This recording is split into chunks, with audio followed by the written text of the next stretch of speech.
Good evening, everyone, and welcome to the Wrestling Experience. It's Thursday, and you landed on that mother shit. We landed on the Planet Experience, and it's Thursday. And my good friend from Wisconsin is here, my co-pilot. Of course, Sarah and I will bring you the wrestling experience. We got a lot to discuss tonight. Oh, yes, we do. Oh, yes, we do. We've got Dynamite. We got three stories that we're going to engage you with. And we're going to discuss the Tony Khan address. Well, we're going to discuss all of that and so much more here tonight. Tonight, we're going to get crunk on Thursday night because it's time, and you landed on that mother shit, and it's time for the wrestling experience.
Now with the hottest show in the universe, The Wrestling Experience, with your host, Earl Cole. Acknowledge me.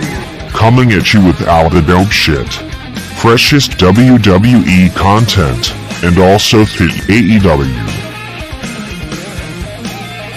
You are now watching The Experience, The Wrestling Experience. Now with your host, Earl Cole.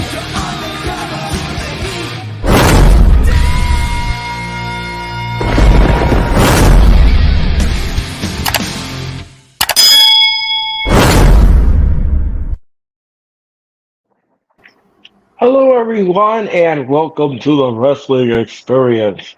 And thank you all so much for your time and energy. And tonight, you landed on that mother shit. And again, we are on Planet Experience. And of course, it's Thursday. But all I know is no. My co-pilot is here. She's from Wisconsin. She is a darling. She is a delight. And of course, ladies and gentlemen, you can follow her on Twitter, but make sure that you have the correct page, or else Miss Sarah will make you snap, tap, or not. Please, welcome the one and only Miss Sarah. Sarah, welcome. Welcome back to the Wrestling Experience. Thank you, Earl. Thank you. All right. All right. So let's talk about this. Daniel Berry, the sports, how are you? Hi, Ramesh, how's it going? Ramash. How are you, Ramash? Thank you so much. Yes, just like Shayna Baszler, that's right. Yeah, it's just like Shayna Baszler. Snap, tap on that. And those are not lawyers. Those are wrestling hosts. And you are watching the Wrestling Experience. Thank you so much. And don't forget, now we are on TikTok. We are on TikTok. We are now on TikTok. You can follow the Hardcore Sports on TikTok, Spotify, Facebook, Instagram, X, and of course, subscribe to the YouTube channel. All of that potpourri of action just for you here tonight on the Wrestling Experience. Oh, Ramesh said we can call him Ram. And Ram, okay. happy Friday from Melbourne, Australia. Oh, well, happy Friday to you, Ram. Thank you so much. By the way, Ram made his debut last night on the AEW watch along. He watched from Australia. Now, this show, if you all must know, this wrestling experience is international because we're not only seen in Australia, but we're also seen in Mumbai, India, and of course London, England. So this show is spreading across all over the world. And we want to thank you for tuning into that telecast. We should So, start calling you. We should start calling you Mr. Worldwide, like Pitbull.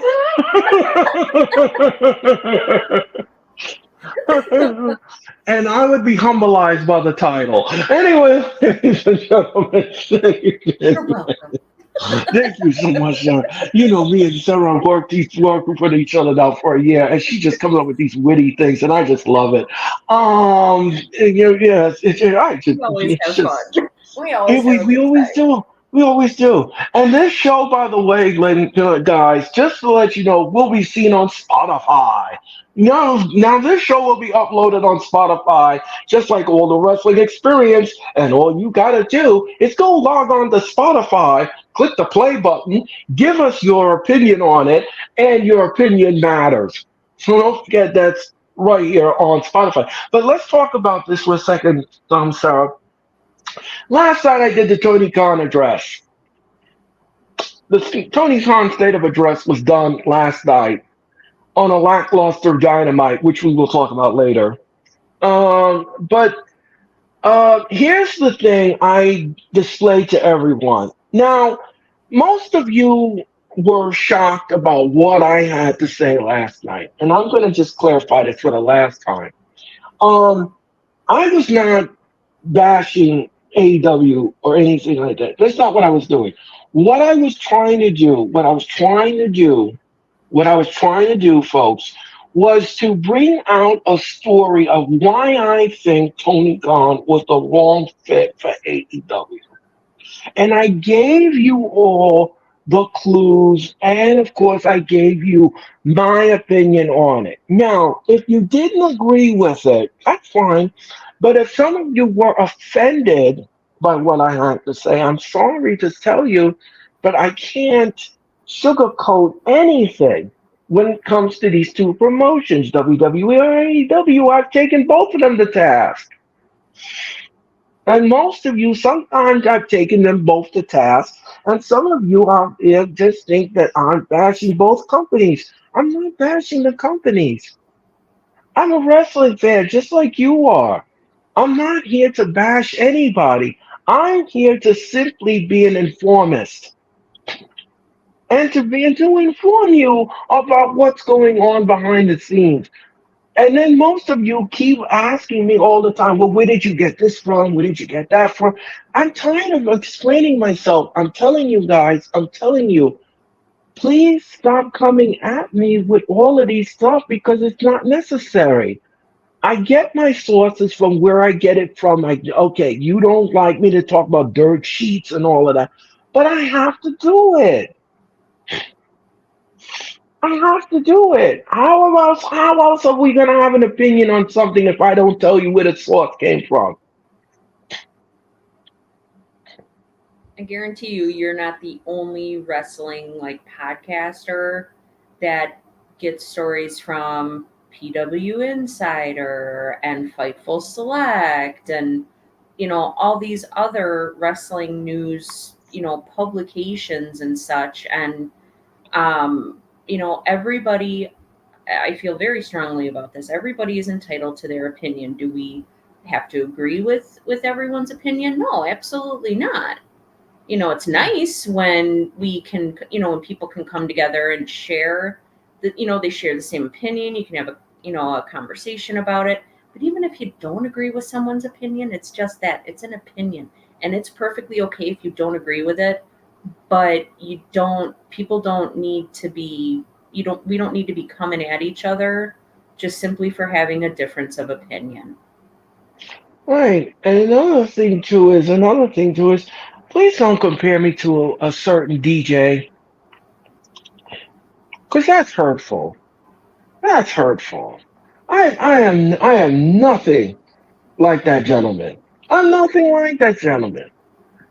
Um, no, I'm nothing like him. We are two light years apart when it comes to thinking.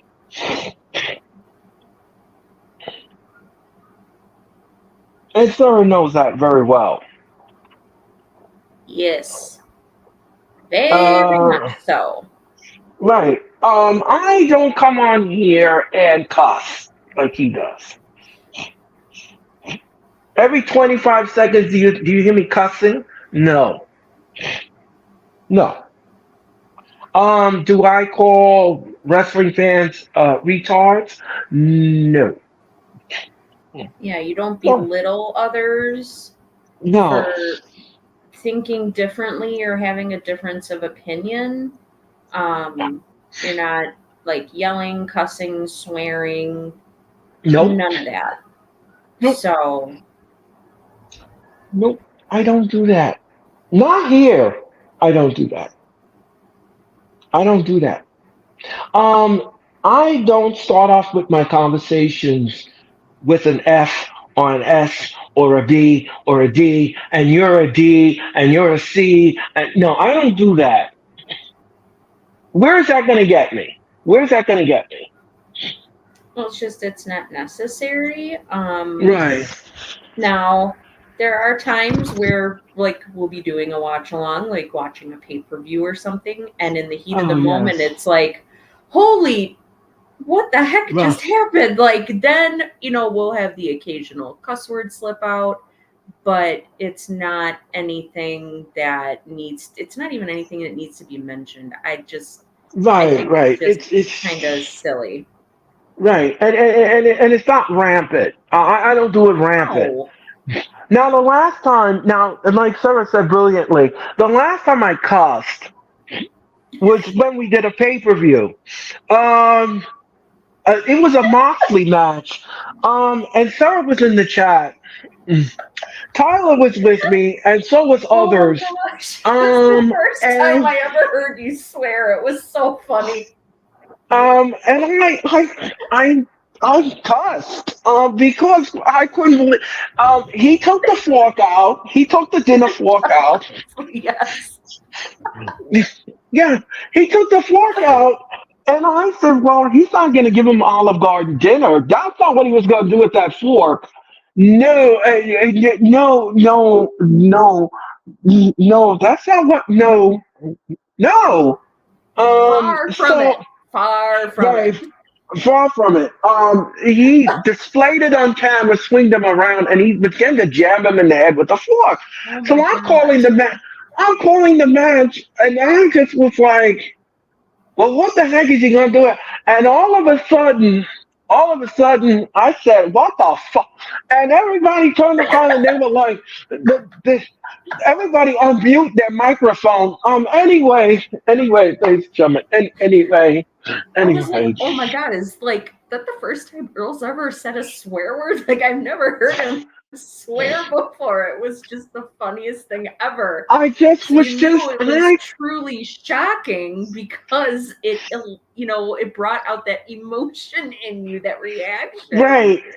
And I just was just like, Oh, good because I'm grief. sitting there, I'm calling the match, and I'm looking at the monitor, and I was just sitting there. I was just like, well, what the? I said, well, now what is he going to do with that? What are you doing with that?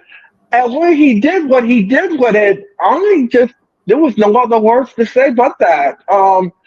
He Um, started stabbing him in the forehead for crying out loud. right. Just He one of was the craziest things. he wanted to bust him open and bust him open. He did. Oh yes. Um, you know Moxley and his match.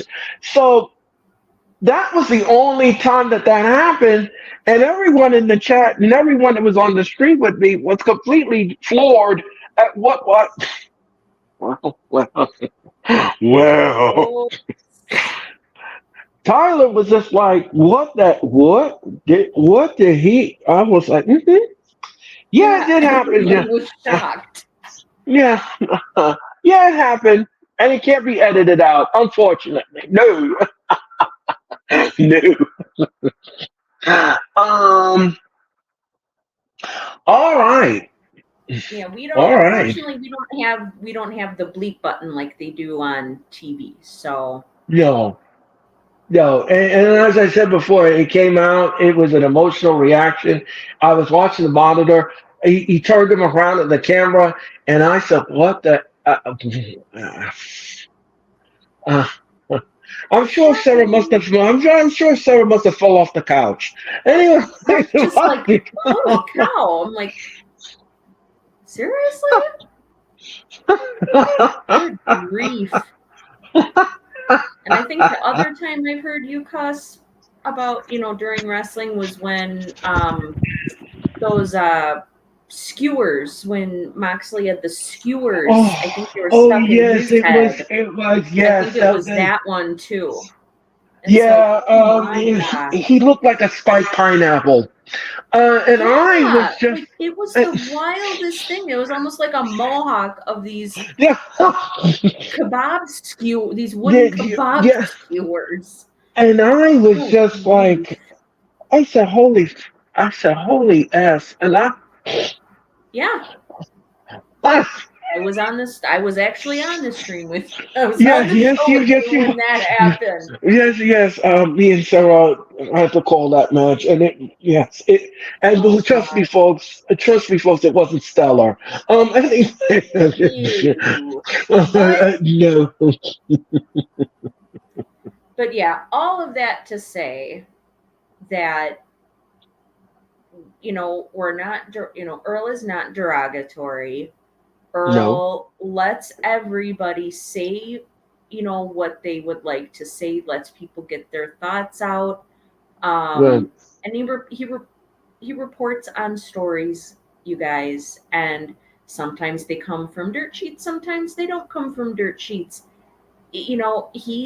Earl is doing a job. He's bringing you guys, news and stories and things like that. So it can open up a discussion, so we can talk about right, these things and people, you can get your opinions out there. And you don't need to be mean. You don't need to be, coming for him in any way, shape, or form. Again, everybody has an opinion. Everybody's entitled to their opinion. Like Earl and I both have opinions. Do we agree 100% of the time? No, we don't. But no, no, sometimes we have to agree to disagree, and we keep it moving. yeah, That's and, just how it and is. right, and the one thing about me and Sarah's chemistry, which is really good, is that she respects me, I respect her, and I understand where she's coming from complicitly, and she knows where I'm coming from. Yep, I come from a genuine place. I'm not absolutely. I'm not trying to be nasty or mean or anything like that. I just want to be heard, and I have this platform, and I'm here to entertain you, but at the same token, I'm here to enlighten you as well. So that is what I did with Jeffrey when we were together. It's the same Yep. formula that I'm using. It's the same thing. So I just hope that you all understand now exactly where I'm coming from. Again, like I said, you can't compare me to anyone else. You really can't. Nobody has oralisms like I do. Nobody does those things. Oh Uh, no. no, Nobody's got no, earlisms. no one has those. No, no, Not by a long no, shot. no, nobody has those. And when I call matches, I bring it home to you. I do things, even though my partners are behind. I try to, like, if there's any shock and all, I try to slow it down so that they can catch up, so that they can get a reaction to it, so that they can be a part of what I'm looking at and what I'm seeing on camera. So that's who I am in a nutshell, and I hope you all understand. I hope you all understand. You can't, as I always say, don't fall for fake imitations. I'm the real deal Holyfield. That is that doesn't matter. And I'm old school and cool at the same time. So That is uh, correct.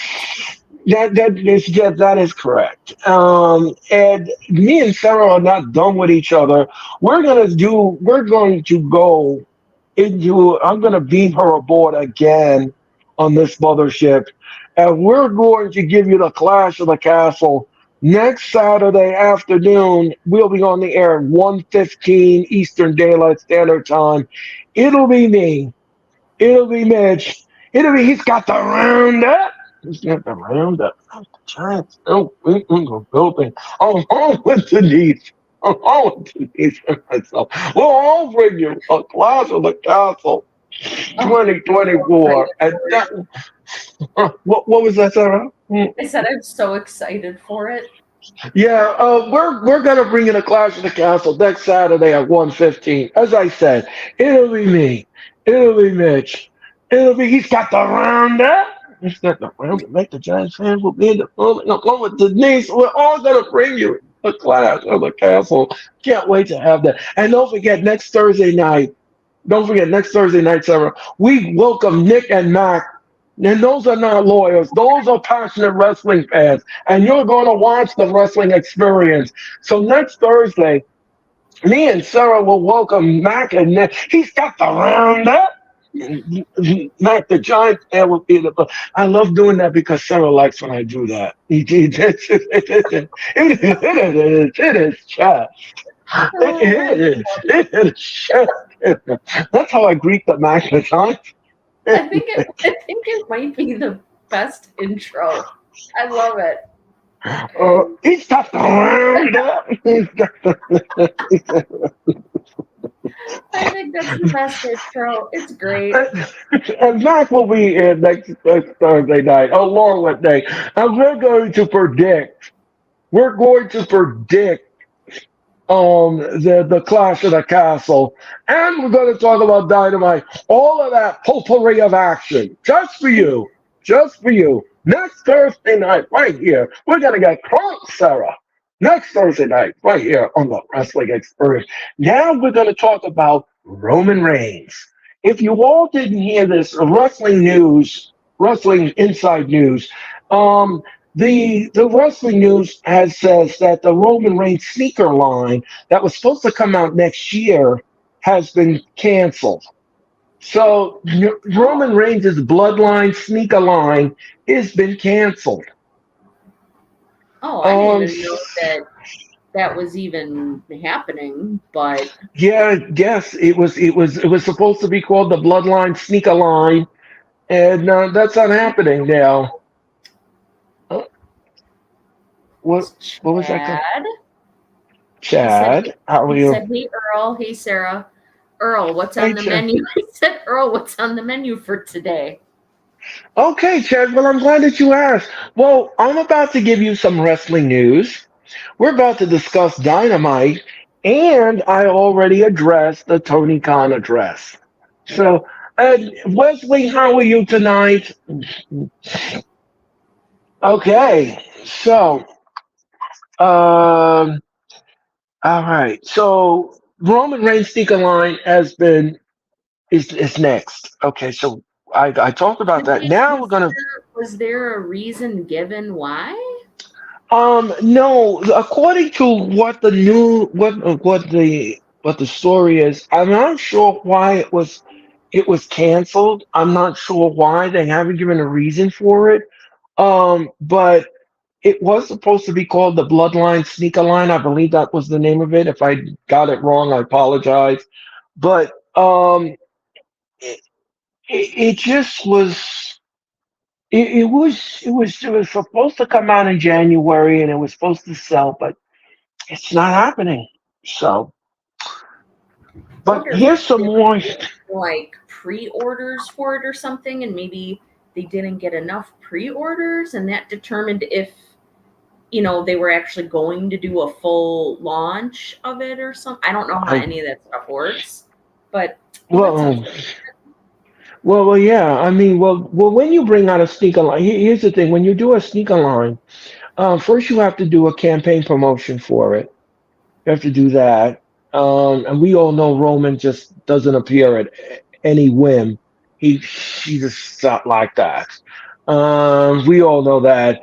Yeah. And then you gotta give a preview of it. You gotta do a soft opening, and then you gotta make it affordable for everybody. And then have a store or something, a pop up shop as they call it, and then they have the sneaker. Then everybody, looks at the sneaker, and then they make a critique about it. So it's a lot of work. It's a lot of work. Yeah, I just don't know with Roman, wanting to, go into acting. I just don't know if he would have the time to be Right, able to do all of those things with the design and doing like the pitches, advertise. I'm sure he'd have to be in the commercials. I'm sure he'd be on radio right, commercials and stuff to right. promote the product. But I just don't know if he would have time to do it since he wants to spend time with his family and do movies and stuff. So that's unfortunate. But Yeah, maybe they'll come up with and something different. yeah, maybe they will. And now we're going to talk about Roman's appearance on SmackDown because it looks like that's not happening either. Um, since What? then, Roman. Yeah. Well, listen to this.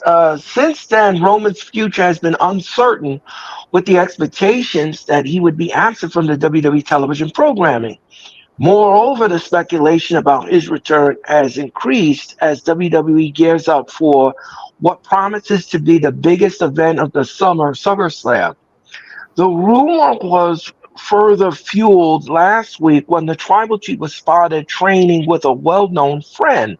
Moreover, Roman was also advertised initially to be on the final SmackDown before SummerSlam to add to this anticipation. However, the WWE apparently has revised its plan for Roman's return, and the global juggernaut, along with the Rocket Mortgage Fieldhouse in Cleveland, recently released a new promotional material for the SmackDown event on August 2nd, and Roman Reigns was notably removed from the poster.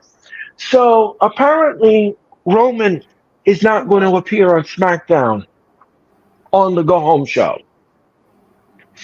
So Well, do you Roman is think not going. do you think it's a case of they just took him off the poster and that it doesn't mean he's not going to be on SmackDown. He's just not on the poster for it.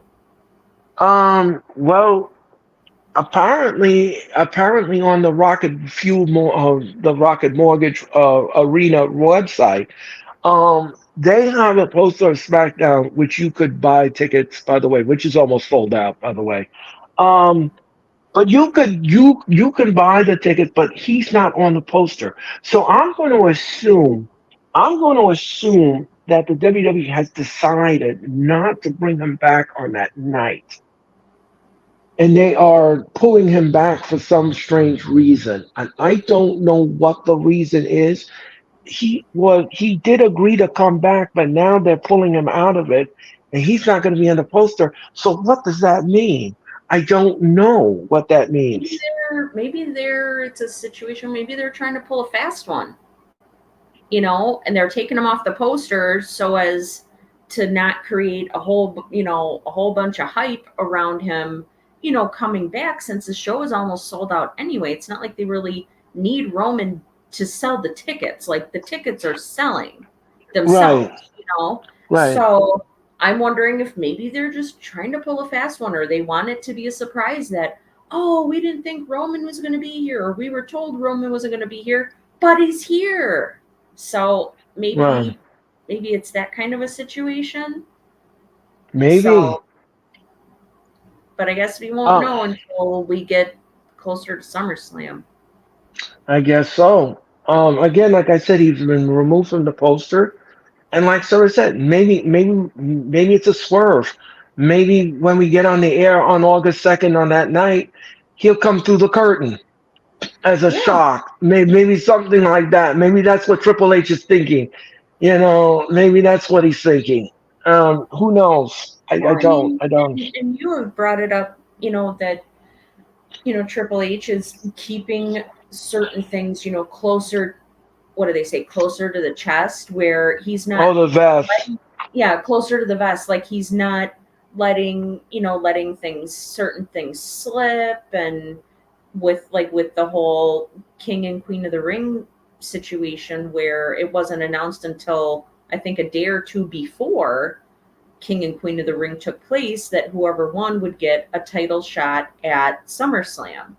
And he didn't, you had reported that he didn't let that slip because he didn't want any of the gossip people to get a hold of that information and have it spread like wildfire. And I don't think that's necessarily a bad thing. No, it's not, because let's say, for example, before we go to the next story, here's the thing. Here's the thing.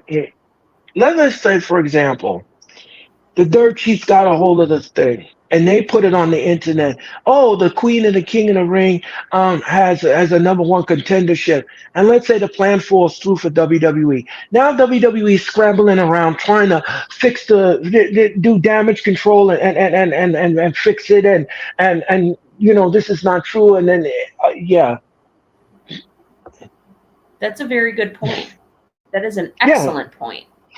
Yeah, because let's say, for example, the dirt sheets go there like a Ringside News or Sean Ross Sapp, and he comes there and he puts that on the internet, and he said, the rumor is, and it has been confirmed, that WWE is going to do a number one contendership for the King and the Queen of the Ring. Okay, fine.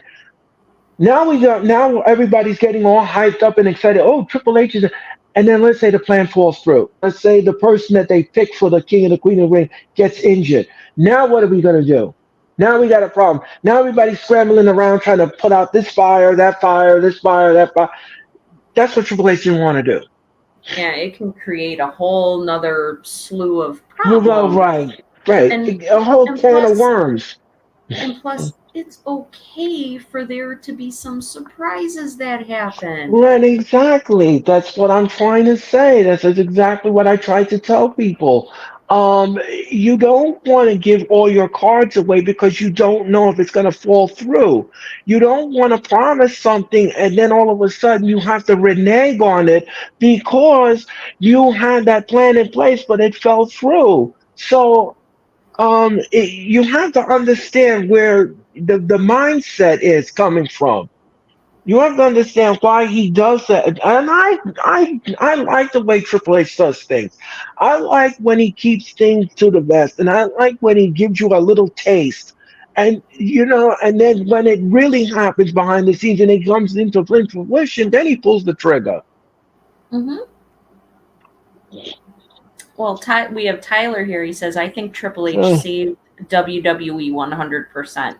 Yes, Tyler, I agree. I agree with that assessment, Tyler. Vince McMahon is a bad person. Yeah, he's not exactly the best, especially these days.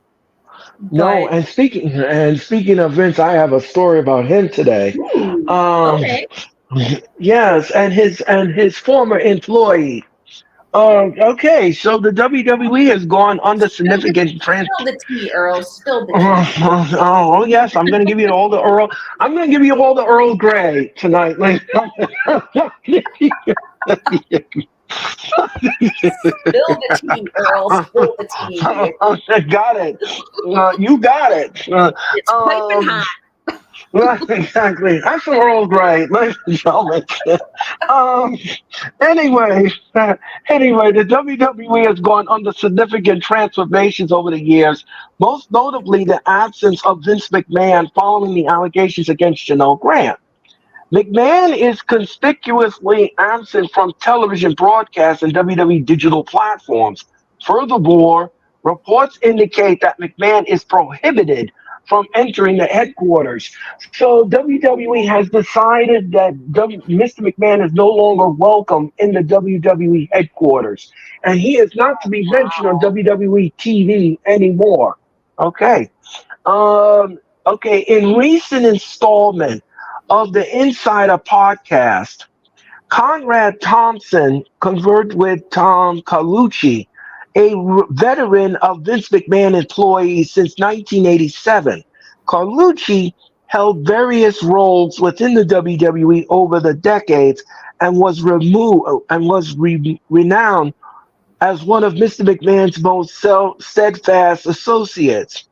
While Colucci himself was let go during the pandemic, his wife is still employed with the company, and his son is engaged in freelance work in NXT. So Carlucci, he used to work for the WWE. He no longer works there. His wife still works there, but he's not allowed to come into the building and visit her. Well, I can't say it's it's like that old saying, guilt by association. So I mean, if they knew Right. that this person was very close to Vince McMahon and they would be seen hanging around together, they don't know if perhaps this guy was also involved in the stuff with the lawsuit and Janelle Grant and all that other stuff. Exactly. So I'd rather be they're probably saying they'd rather be safe than sorry. So you know what, we're just gonna not allow either one of them to come to headquarters. So Right. Yeah, and we have one more story for you. All of this potpourri of action tonight on these stories, and so and much and, and this is great. yes. AEW has solidified themselves. This is positioned as a formidable foe in the world of professional wrestling over its 5 years, and in emerging as WWE's primary competitor. However, amidst the perceived rival between the two giants, the alleged is that WWE's involvement is to deflammatory negative stories about AEW to the media. So now WWE has been accused. Oh I'm God. just gonna I'm just gonna just I'm just going to just read that first snippet. No, I have the second and third snippet, but the first snippet, if you all didn't understand what I was reading, WWE has been accused of putting out false stories about AEW to discredit them Well, and make false statements about the company. I hate to say it, but some people might not like what I'm about to say, but this is my opinion, is that Okay. AEW, with everything that's going on with them, they've done it. They don't need anybody to discredit them. People are noticing the stuff that's going on, like the decrease in ticket sales, the high ticket prices, and Tony Khan acting like a weirdo and all this other stuff. Like, you don't need anybody to put out false stories. People can see it with their own eyes. Right. So it almost sounds Right. like they're using the WWE as an excuse. They're using this as an excuse. Like, oh, well, Right. that's the reason why all this stuff is happening, is because WWE is putting out these false rumors and these rumors and these false stories. No, people are seeing this stuff when they watch your show, you know. Right. So So it's okay, yeah, that is crazy. Influenced by by WWE media has raised eyebrows amongst fans, speaking a concern about the manipulation of information to shape the narrative. A recent incident involving the misrepresentation of viewer figures for AEW's Collision on June 1st is an exemplified this trend. Initially reported by Alfred Konuwa, the viewership of AEW's Collision was reportedly a mere 122,000. However, it was later emerged that the actual viewership significantly was higher at 378,000. Despite the correction, the misinformation had already fueled extensive online discussion. So this gentleman named Alfred fabricated and fibbed on the numbers and I believe that he is a WWE writer. And I believe he was trying to put out a false narrative about AEW and that the TV ratings were low. Now, last night during the Tony Khan address, I said this. I don't know if you heard this, Sarah, but on last week's Collision was the worst lowest attendance in AEW history. Under 2K attended the show. Under Yeah, it was like, wasn't it 2K. something like 1,700? Wasn't something like 1,700 some people? Like 1,750 for some reason. That number is sticking in my head. Um, yeah, I believe it was less than that. It was a little less than that. I mean, Um, sorry, I'm not trying to be mean, but it was not very good. The show wasn't very good. Like, no. it was a hot mess, a whole hot mess. Yeah, the arena was dark. Oh, They yeah, like the lights were down all over, and I'm like, no amount of, camera trickery, I guess you could say. I'm trying to find a better word. Like, no amount of like camera trickery or anything is going to yeah, make yeah, this, that's a good word. turn this into, a good thing, or Oh, turn it, try to have like spin this in a positive way. right. Oh, It hocus just, pocus. yeah, kind of like doing I don't know. I don't know what other word to use for it, but just trying to make it seem like what we're seeing is not the truth, you know. No, Um, and and again, like I said before, I'll say it again. Here's the thing. It was terrible. it was I was very disappointed. I was very disappointed. I Um hope and I pray by the time we do Collision on the 22nd of June, we get a better different show than what was spoon fed to us last week. oh my goodness. Yeah, it was just Oh, it's like, okay, maybe the next match will be better. Maybe the next segment will be better, and it unfortunately just it wasn't. It just it wasn't. wasn't good. Um It wasn't good. and it just makes me Oh, sad because we are fans of pro wrestling, whether it's AEW, WWE, TNA. It doesn't make a difference. Okay, we love pro wrestling, and right, AEW being around is a very good thing because I think that is part of what has kind of motivated WWE to get better. um, right, and it's helped, and it's good to have competition. I mean, we are very, very blessed as wrestling fans. There's so much wrestling to watch now. I almost get sick of it sometimes because there's so much of it on. um, right. so AEW being around is a good thing, and we're not saying these things because we're dogging on AEW. We hate AEW. We're AEW haters. No, We love right, AEW. We want to see them succeed. They've got some right, wonderful things going on there, but they also have some not so wonderful things going on. right. And as I said before, I'll say it again.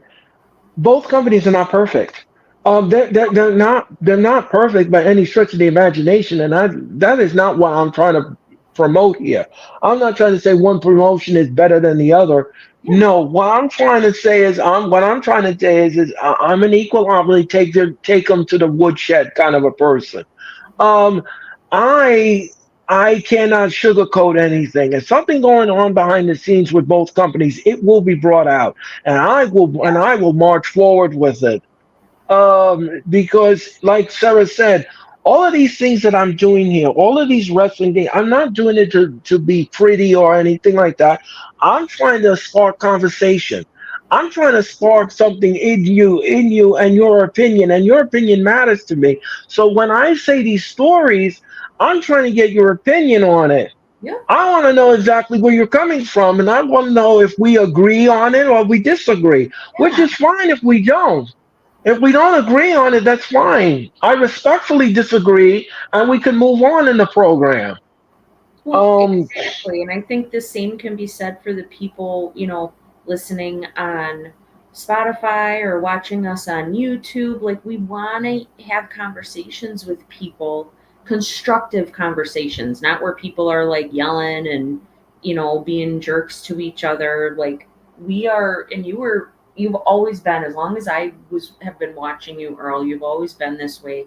You are very understanding, and you understand that everybody has an opinion. Sometimes people feel the same way. Sometimes people don't feel the same way, but it's good to talk about these things because maybe you can help somebody think, of a certain scenario and see things in a different light. Like, oh, I never thought about it that way. That's why we want to hear Yeah, people's thoughts when they're either watching or listening, you know? right. Because your again, like I said, your opinion matters. And the thing is that I'm not Kreskin. I can't read minds. So Yes. if you don't say anything, I'm going to assume that you agree with what I'm saying. But I know that 99% of the time you're not agreeing what I'm saying. So, but that I It's mean, again, you gotta tell me, so. I mean, I'm here to set the table, but you got to sit and eat at it.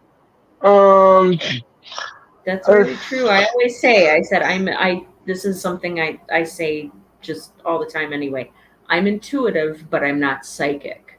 So if right, something's going on, you have to let me know. Or if you feel a certain way about something, you have to let me know because I can't help, or in this case, have a conversation if I don't know something is going on, or if I don't know how you feel about something, I can't meet you halfway.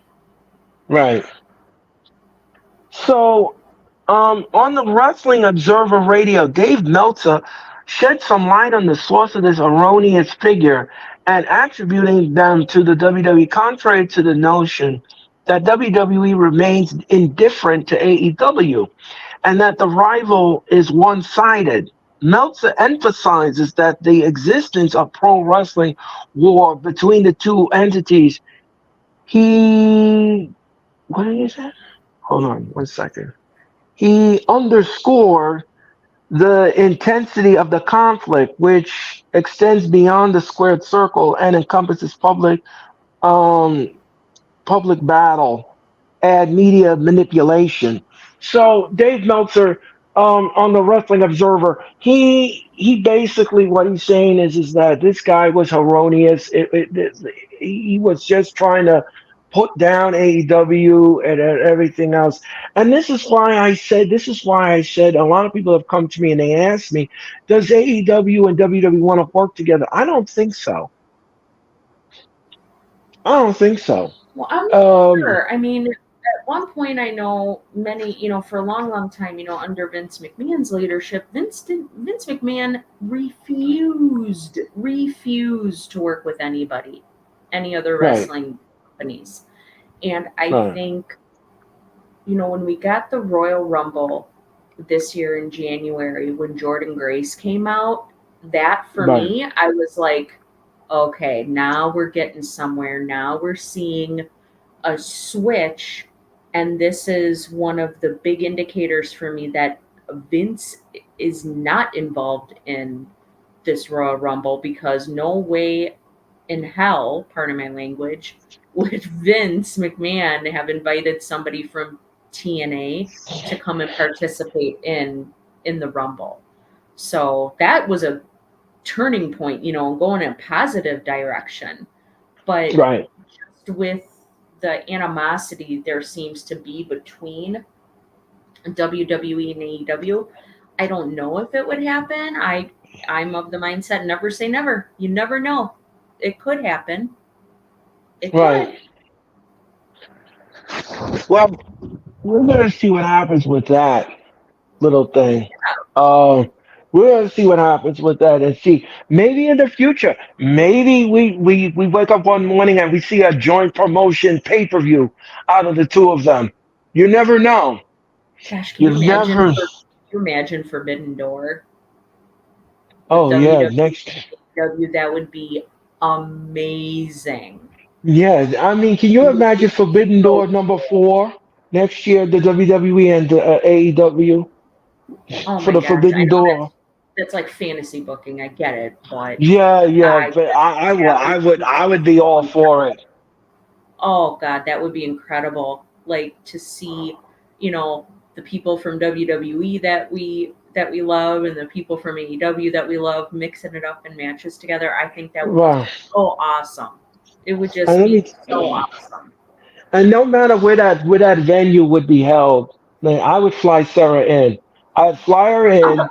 I would do my best to fly her in. Let us sit I'm down. like, if that were to happen, I'm like, I just might have to go and see that because I think Yeah, absolutely that would be so amazing to see. yeah, yeah. I would love it. I would fly her in. I would send her the ticket, and I'd say, "Come on down." Oh, And so wonderful to oh, see that. that would be historic because that would be historic. That No, would be totally absolutely. historic.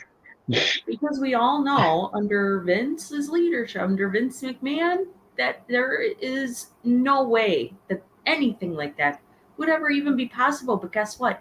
Now stuff like this is possible potentially because, you know, things have changed. And I think Yeah, things have changed in a good way. They changed in a positive way. Things are going in a right, positive direction. And I think right. it's fantastic. And it's gotten, you know, a lot of people that perhaps weren't watching wrestling or they weren't really excited wrestling fans anymore, quote unquote excited. This is getting people, these changes now are getting people excited. And Yes, that's what's really cool. Um, yeah, and but yeah, but I mean, back to, you know, your story, I just you know, if this person was acting on behalf of WWE, that's not cool. I don't agree with right. that at all. Um, Not to say that the numbers were very far off. I mean, they still weren't very good.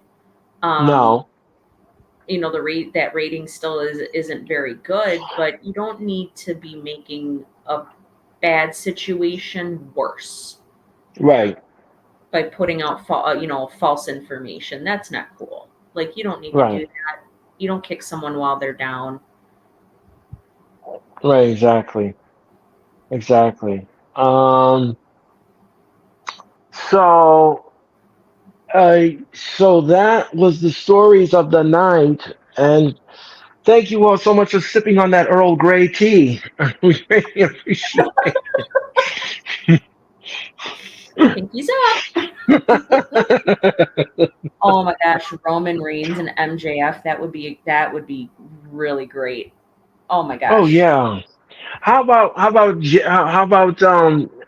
about Piper Niven taking on Jade? I mean, not Piper. I mean, Piper Niven taking on Tony Storm. How about that? Uh, Jeez. how about You that? never know. You Never never know. know. Never know.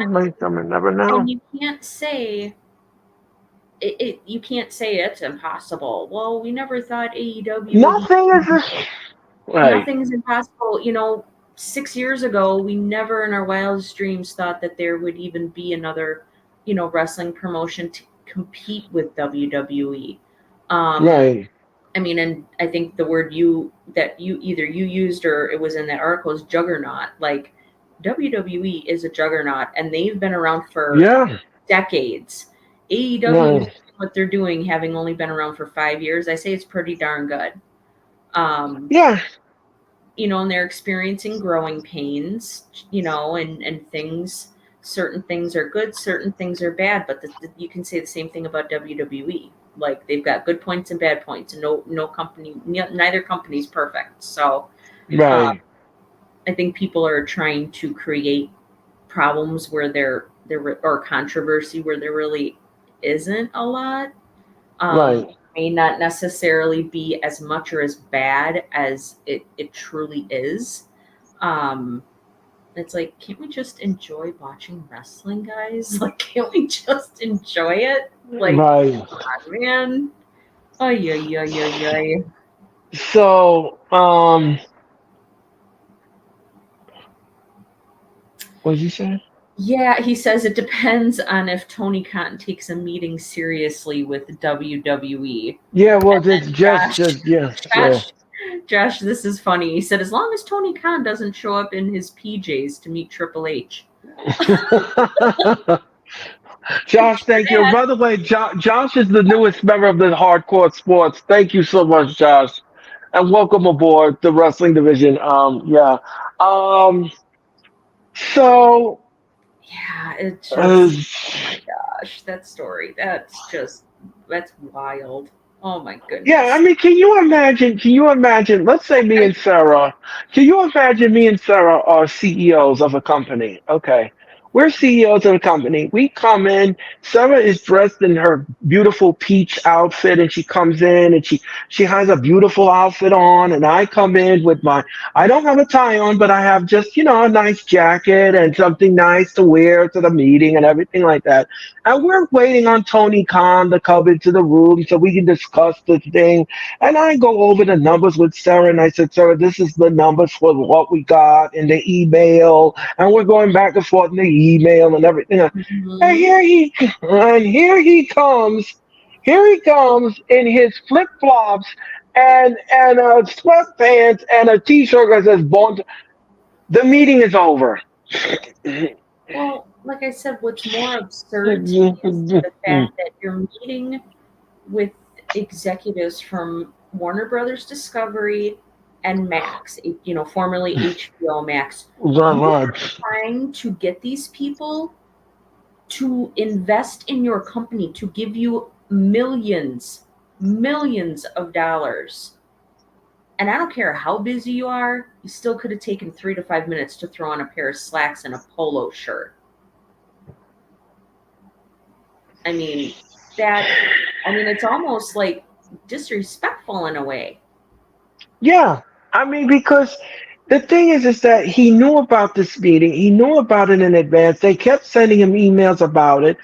And the thing is that you should have known that you should have flown in a tailor. You should have flown in a tailor. You have the money. Fly in the tailor to the Las Vegas hotel. Make sure that they size you up correctly and they fit you correctly for the suit. You don't look like you're swimming in it. And you put it on, and then the night before, because this happened to me once. I remember once I had a meeting with my supervisors and I had to meet the CEO of a company.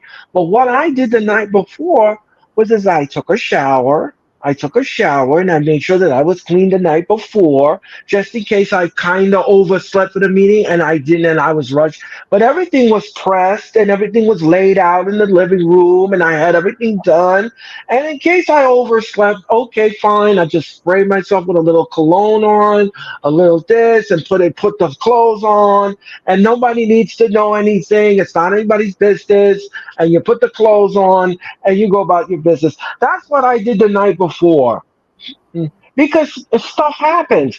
Your alarm could never go off. Your alarm could never go off. It never tells you what time it is. And if anything snafu could happen. So you got to be prepared for life's ups and downs.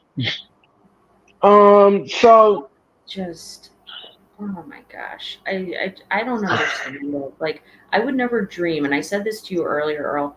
I would never dream of going into a meeting with the president of the company I work for, the CFO, and our investors dressed in my pajamas, essentially no, a pair of no, leggings and a shirt and flip flops. Like, right, I just don't understand the logic. Maybe he thinks he can get away with it because of who he is or how much money he has. I don't know. But I mean, if this is like stuff that's happening, if it's happened more than once, or even if it just happened the one time, like, he really should have like a personal assistant to keep keep him on track with where he needs to be and what he needs to be doing. Because right. it's not a good look. It's not a good look. You're supposed to be somebody that these men and women that work for you, they can look up to. You're supposed to be setting a good example. And by doing things like Right. this, you're not setting a very good example. No, you're not. And when I looked at that and I was reading, I looked back at it and I just couldn't believe what I was reading. I just couldn't believe it. I was like, how could you do that? I mean, how could you do that? It was It's just nuts. um He says Triple H would kick him right out the door and never let him come back. That is probably well, very true. that Be is like, true. this meeting is over. Meeting would be Well, over that's before what I he. right. Then I've said the same thing. I just said the same thing. Me Yeah. and Sarah would have walked right out of the room. I'd have take Sarah and said, we're done, Sarah. We're done. No, See, I don't no, understand. no, no. I'm not. If you can't take yourself seriously, then I can't. No, no, no, You know, I just. Mm-mm-mm. no. Well, Um, I hate to make no. the comparison again, but I mean, look at Triple H. Every time we see him, whether it's a press conference, backstage, photographs, actually on SmackDown Raw or a PLE, he is wearing dress slacks, a sport coat, and a button-down shirt, usually with the collar unbuttoned. He's not wearing a necktie. I'm sure he would if he had to, but he dresses appropriately for his position. He is a leader to the people that work for him. And how do you expect people to take you seriously if you're doing stuff like that? Come on, man. Right. The thing is that you have to understand something. Like Sarah said brilliantly earlier, the WWE's been around for decades. Okay, they may not be a perfect organization, but behind the scenes, they are very professional, especially now, because now they have to deal with Endeavor, and they must put their best foot forward because Endeavor will not go for that. They will not No, go for that. no, no, no, no, no. No. No. They will come down on the WWE faster than you could say Jiminy Cricket. Oh yeah, I mean, and I get it because AEW is not a publicly traded company, so I mean they don't have like a Right, board of directors and things that they have to answer to. But at the same time, it's like have some self respect, man. Come on. yeah, and like sort of said, the WWE does have board of directors that they have to answer to. WWE has their own board of directors that they have to answer to, and those board of directors have to answer to Endeavor. And when that happens, and Endeavor steps in, that's not a good look, and that's not going to be a fun conversation. So, I like the way Triple H does things. He's trying to erase what Mr. McMahon has done behind the scenes in the culture. And that is something that I am happy about because Yeah. when you have a poison culture, it's going to trickle down to the storyline. It's going to start trickling down to the talent. And before you know it, we have major problems. We're going to have major problems because the TV is going to suffer, the live event is going to suffer, and the PLEs are going to suffer, and we can't have that. Well, no, I mean your talent is they're going to be like, I'm not sticking around for this nonsense. Nope.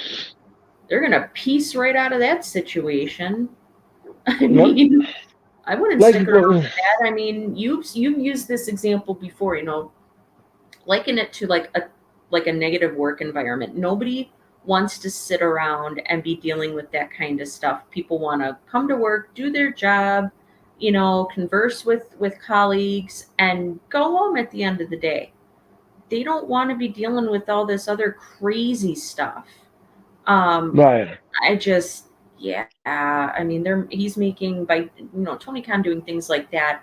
I don't know. Maybe he wants to be seen as like a different kind of CEO, like a different kind of executive, more laid back. But that's just, yeah, no. You can be laid back, like I said. Wear a polo, a collared polo shirt instead of a button-up shirt and a tie. There you go. You're a little bit more laid back. You know, Right. I just, mm-mm-mm. Like I said, it would be kind of a slap in the face to those executives who took time. I'm sure they have very busy schedules, took time out of their very busy schedules to come meet with Tony Khan because they want to do the deal, but then he goes and does stuff like that. It just they're people, they're going to lose faith in the product. Yep. All right. Yeah, sorry. We probably talked about that way longer than we needed to, but but it needs to be done. It needs to be brought out. It needs to be thought about. It needs to be brought out. I mean, it's unprofessional. It's unprofessional and it's it uncanny. really is. It's just bananas. It really is. So on a programming note, oh, what was that? So Lisa Mupp Sports says what makes it Raise worse them on. is now the story about it is out. So not only did he lose that business, this is a very good point. He probably lost future business. Well, yeah. Well, I mean. This is not what's best for business. No, it's not. No, it's not. No, it's not. No, it's not, Lisa Mo. And thank you so much for your comment. Um, the, no, it's just not. It's not a good. It's not a good look. It's just. It's not a good look. It is. It's not. It makes you look bad. But here's the thing. I said this last night while we were doing the Dynamite show, and I said this, and I said, "Aren't you embarrassed? Don't you feel embarrassed that every Yeah. time people are exposing you on the internet? Aren't you embarrassed? Yeah. How are you not embarrassed? Oh, aren't you a bit embarrassed that people are exposing you on social media? I mean, Easy. I'm just like, it just behooves me to know that you just sit there and you turning a blind eye to everything and you don't want to address it. And it's weird that you don't want to address it. It is. It's very odd. Nick said last night when we were doing Dynamite, he said that during one of the media scrums, Tony Khan, the one of the reporters asked Tony Khan if he was embarrassed by the pictures that the people were posting on the internet, um, with the empty arenas and the low attendance. Tony Khan's response was, "Well, that's where the best wrestlers wrestle in AEW." So he didn't even like No, make no, mention of it. no. It's almost like a cat with a laser pointer. You want the cat to not talk about or not do something you don't want them to do. You want to distract them. You bring up the laser pointer and have your cat chase the laser pointer. That's kind of what I like in Tony Khan too. He's like a cat chasing around the laser pointer because he's like, oh wait, it's a laser. Let me go run after it. Right. It's like he sounds a little bit delulu.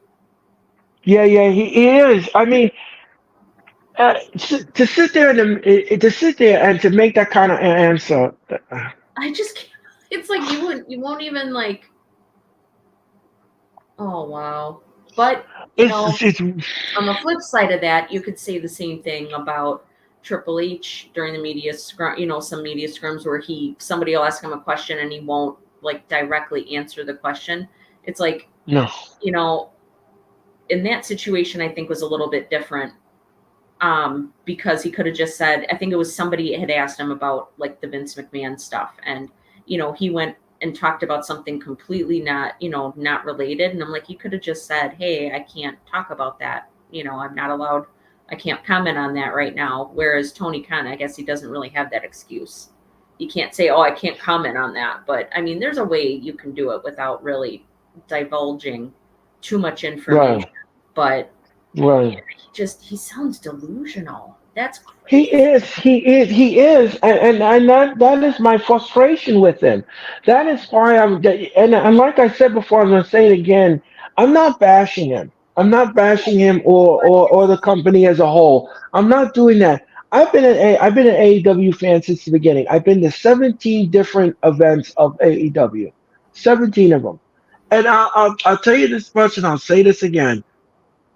I've been a fan of it since the beginning, but at some point, from where it started to what's happening now, it's jarring. It's very jarring, and I can't believe that you can sit there and everybody could sit there and say that this behavior or this delusional that he has is okay to have because it's Yeah. not. It's not. His company is not going to last long if he doesn't address these things. And I keep saying this over and over again. I've said this with Sarah. I've said this with so many different people. You need a live event team. Yes. Start promoting those shows way in advance to get those ticket sales up. And then also lower your ticket prices. I think Yes. they're charging way too much. They charge Yeah. way too much, especially their pay-per-views are outrageously expensive. Yeah, they are. I mean, how in the world could you justify $2,000 on floor seats when you Yeah. can't even fill an arena full of people? You can't Yeah. even get up to 87% or even 75%. Yeah, it's crazy. Like it just You I don't know. can't. It It's, makes me feel really sad. I feel sad. It makes me I feel sad. mean, And I feel angry. W, yeah. And like I said, and like I said before, and I'll say it again, WWE had 30 over 25 consecutive sellouts already with their Oh TV wow. tapings. Over 25 Good. already. I And mean, that was every arena. and that Go was go like go ahead, Sarah.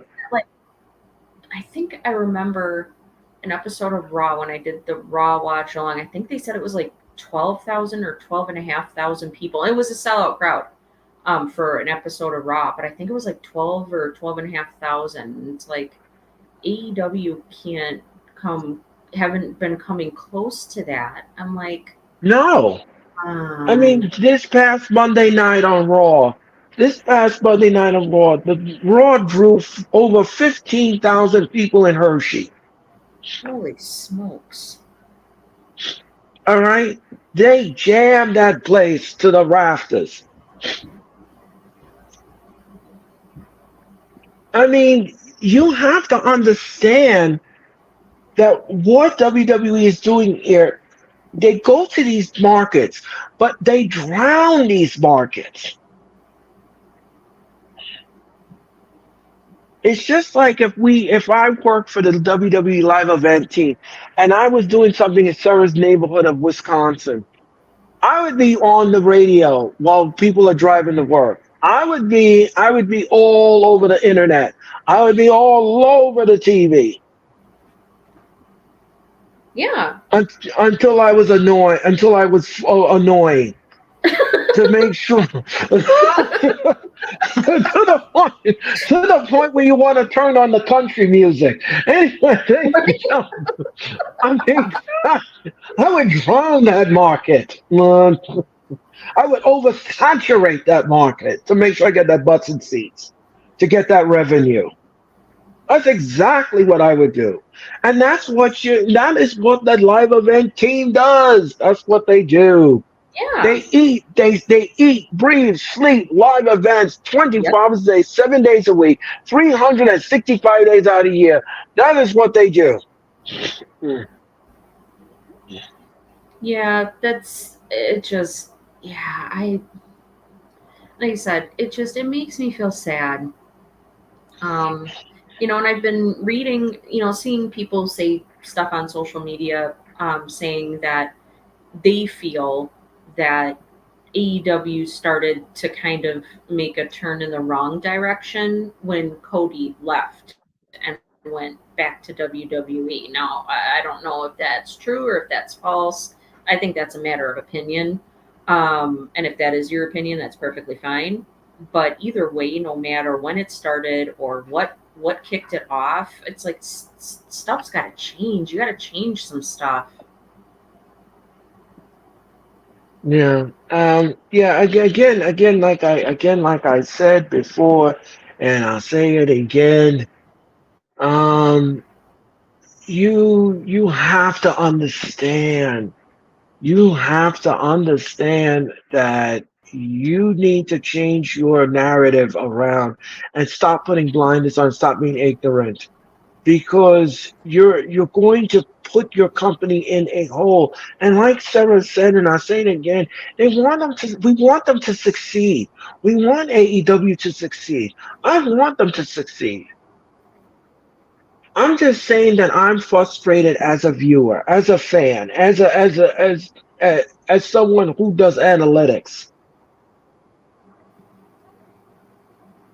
That's Yeah, all. That's all. That's all. Um. So all right. So AEW took place last night outside of Denver, Colorado. Lovely Colorado. All right. Let's talk about MJF's return. MJF's return was absolutely great.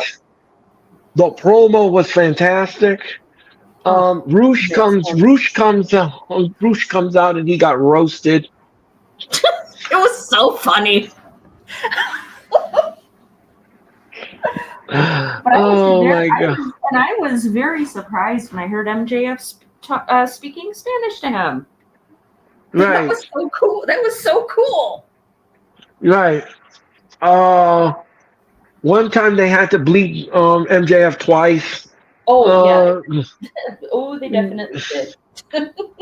because he told Roosh under no circumstances what he thought of him when interrupting him during the promo. Yeah, I heard somebody say, I can't remember. Oh, excuse me, hiccups there. I can't remember if it was I read it on Twitter or somebody said it. Like I heard somebody say it, but they translated what he said, what MJF said to Roosh, and apparently it was some not so nice things about his mother. Oh well. Well, Yeah, yeah, we won't go there. We're not gonna. No, yeah. no, we're not gonna go there. We're not touching that. Um, I won't say anything bad about anybody's mom. That's not no. thing. That's not a very nice thing to do. No, and if you want World War III on your doorstep, do that. Anyway, listen. Yeah, exactly. Holy smokes. But you know what I did notice from that promo last night with MJF and Roosh is it seems like before MJF teamed up with Adam Cole, he was Right, super mega heel, okay? Always right. being a jerk to people and bashing them and just saying terrible things to people, which Yeah, I would always get a kick out of it. Then he teamed up with Adam Cole and he went the baby face route. Okay, so he was being right, even more charismatic than normal and all of that kind of stuff. And now, since coming back, it seems like he has meshed both of those together. And I know it's only the second promo. You know, his first promo was at Double or Nothing on Sunday, but um, I think that he is doing that very nicely, meshing the heel and the baby face. I think it's going to almost be kind of like a anti-hero type of thing, right, um, where he's still going to be very funny, but he's just not going to take crap from anybody. And you know what? I am here for it. I'm here for it. right. So glad MJF is back. Oh my goodness. So, on an entertainment level, Sarah, what do you give this? I give it a 10. I Yeah, love yeah. MJF. This was great. This was great. This was great. This was absolutely great. Yeah, I'm gonna go on the same wavelength. I'm gonna give this a 10. The match was great. Ash was fine. I had no interest. I had no qualms about what he said about Roosh. I thought that was something. And then the brawl. The brawl with Roosh, I thought that was good. All right. Orange Cassidy, Mitch Cassidy's bestie. Um, versus Kyle O'Reilly versus Ray Phoenix and Jay Lethal with Sanjay Dutt. God. But by the way, Martina just loved the way I said that. Sanjay Dutt. I think it's hilarious. That's what we call when somebody gets a shot in the nether regions. Right, and then Sanjay Dutt. You got hit, Sanjay, dude. Sanjay Dutt. So Tony Khan announced on X that before the show started that the four competitors would meet the challenge Will Ospreay for the international championship, which by the way will happen next week on Dynamite. If you all didn't know that, it'll happen next week on Dynamite. But okay, the match was fine. I was just so glad. I had Nick laughing last night. I said, please, whatever you do, don't bring out Satnam Singh because, as we all know, Satnam Singh is as green as well. Never mind. Yeah, goose poo poo. Yeah, greener than goose. Beep. Right. So the match was fine. The match was all right. I love me some Ray Phoenix. Huge fan of Ray Phoenix. Love some luchador wrestling. Love that stuff. Kyle O'Reilly, perfect match for them. Ray Phoenix goes over in the match, and now he's going to take on Will Ospreay. Sarah, what did you think of the match? So, I guess I just kind of don't understand why they even are doing this. Because I liken it to, okay, what have these guys done to earn a shot at a title other than this one match? Okay, you have Jay Lethal, who, he's irrelevant, hardly on television. You have Kyle O'Reilly, who, while Kyle O'Reilly's very good, he has lost every single match he's been in. Right. I think. I'm fairly certain he's lost Right. everyone or almost every match. You've got Ray Phoenix, and then who was the other one? Jay Lethal. Yeah, Jay Lethal I talked about. Kyle O'Reilly I talked about. Ray Phoenix, and then who was the fourth one? Fourth one was. It was Orange Cassidy, Kyle O'Reilly, Ray. Okay. Right. Orange Cassidy has held this title before, and he's, while Orange Cassidy, he could get the title back. He doesn't need it. He doesn't need it. That's the thing. It's like, this is where, and I don't know what they're thinking with having, because now I feel like they're kind of, AEW's kind of booked themselves into a corner, so to speak, because, okay, why would you have Will Ospreay win that match last week to get a shot at Swerve's title at Forbidden Door? Like,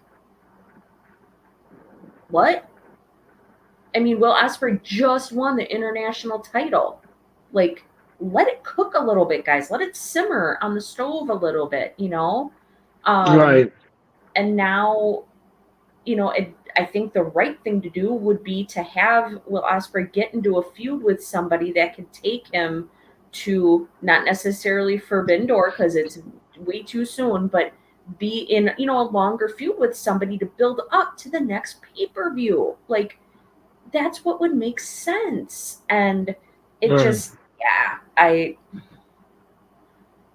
was like, wait, why is this happening now? What is going on? That's what I kept saying the whole time. Right. I mean, they're all good wrestlers. That's the thing. All four of these guys are excellent. They're wonderful. And I wasn't really feeling it. They do a lot of multi-man matches, and it's overused. It's overused. Yeah. I think so. Yeah, I agree with you with that. It's just tough. It's just that's tough for me. Kind of like how they always overuse like interfering. People interfering in matches, like the shenanigans. I think shenanigans are overused. Same thing with Yep. multi matches, overused. Like you don't need to do it. You really don't. Right. Um, Exactly. but I mean, I thought all four of the guys. I thought all four of them did a good job. I mean, it was action packed. Ray Phoenix won the match. And it is what it is. But I don't foresee him taking the title off of Osprey. I really don't. No, I don't see that happening. But the match is going to be fine. So on an entertainment level, what do you give the match? I'd give it a 5. Like I said, it wasn't awful. It wasn't amazing. It was just kind of there. Yeah, I'm gonna agree with the assessment. Yeah, I'm gonna go down the dial a little bit and give this a 4. The match gets a 4. Multi-man matches are becoming redundant. They're just too much. It's too much in the booking. You don't need to do it every time. It's not necessary. All right. The TNT Championship ladder match, qualifying match. Mark Briscoe took on Brian Cage. The match was fine, but you know what, ladies and gentlemen, during the match, I was scoring the match, and we got into the discussion of what happened in the Tony Khan address, and the match really wasn't. It was okay for what it was. It wasn't. It wasn't. It was all right for what it was. Mark Briscoe goes over in the match, and so so what did you think of it?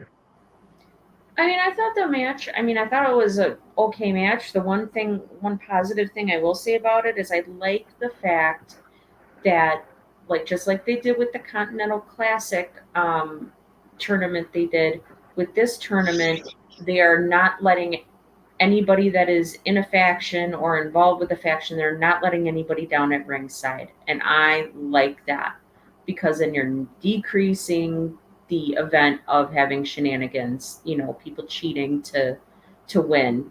They're Right. the people that are winning these matches are going to be winning clean. And that's good to see. So that was one very positive thing I thought about it. Again, this match was just kind of there. Brian Cage is a beast and he's great in the ring. Mark Briscoe is great in the ring. Like, so yeah, I mean, they had a good match. It was just, again, kind of there. And Jack Perry was behind the scenes, and he cut a promo. What did you think of his comments? Oh, Jungle Jackass? Yeah.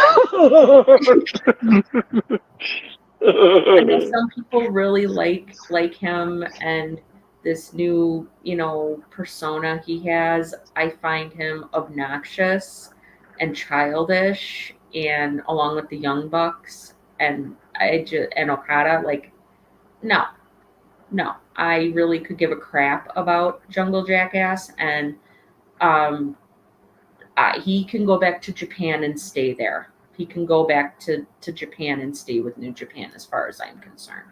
Like, I don't like, what is he supposed to be intimidating? He doesn't scare he doesn't scare anybody. Like, I'm sorry, he's not scary. He's not intimidating. Like, come Mr. on. Grizzly Adams. He looks like Grizzly Adams. Gosh, it's like, oh my gosh. Oh, Ram liked my comment.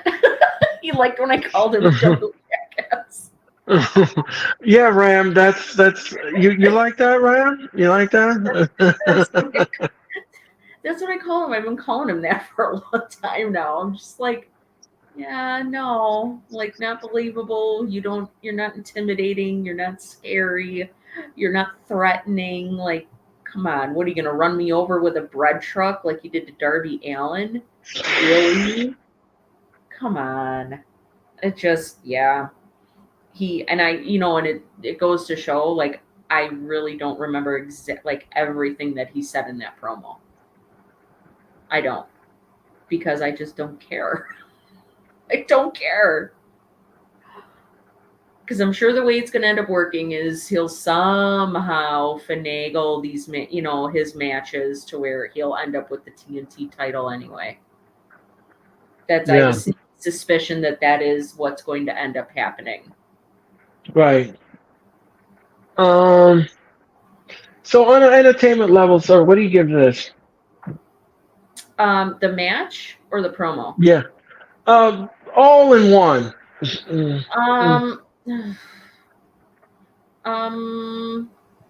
Well, yeah, if we're putting Jungle Jackass in there, I'm going to give this.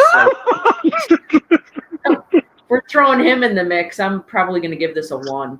I cannot stand that guy. Like, I really can't. He's, like I said, he's obnoxious, and it's just ridiculous. I don't find it endearing. I don't think it's, oh my God, he's so cool now that he's got this persona. No, you look like a jackass. You look like an idiot. Yeah.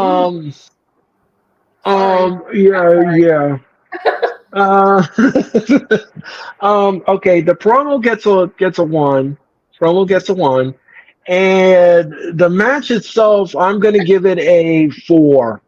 The match gets a 4, and then I would be like promo 1, match 4, but I'm just gonna do an average. Like, I probably would have given the match much higher, but Jungle Jackass just made it go way down the dial. All right, so here's another match: Team CMLL versus the Combat Club. The match was fine. The match was again. I like luchador wrestling. I absolutely love it. Moxley is a whirling dervish. He crosses his eye and he's busted open. Anyway, anywho. But the match was fine. Will Yuta came back from injury. He returned to action and he's part of the Combat Club now. And like I said, the match was fine. The match was all right. So what did you think of the match? Well, I thought it was good. I mean, it was, action packed right off the bat. All 8 guys go right at beating each other up. The fact that Wheeler Yuta is back from injury, I think that was a positive for me. Is he's back from injury, so that's great. So now the BCC is, they're all 4 together again. So I think that's wonderful. And I enjoy everybody in that group too. The CMLL guys, it's like, so this is where it gets a little like iffy for me. It's like, I don't know enough about these guys. Like, they haven't been on the shows, and like whether it's Dynamite, Collision, pay-per-views, they haven't been on my TV enough for me to really care or me to really know or have any kind of like feeling about it. They're just, again, they're kind of there. It was just a group of 4 guys that could go up against the Blackpool Combat Club. Really, it's kind of how I felt about it. And the match was fine, but it wasn't. It was just kind of there.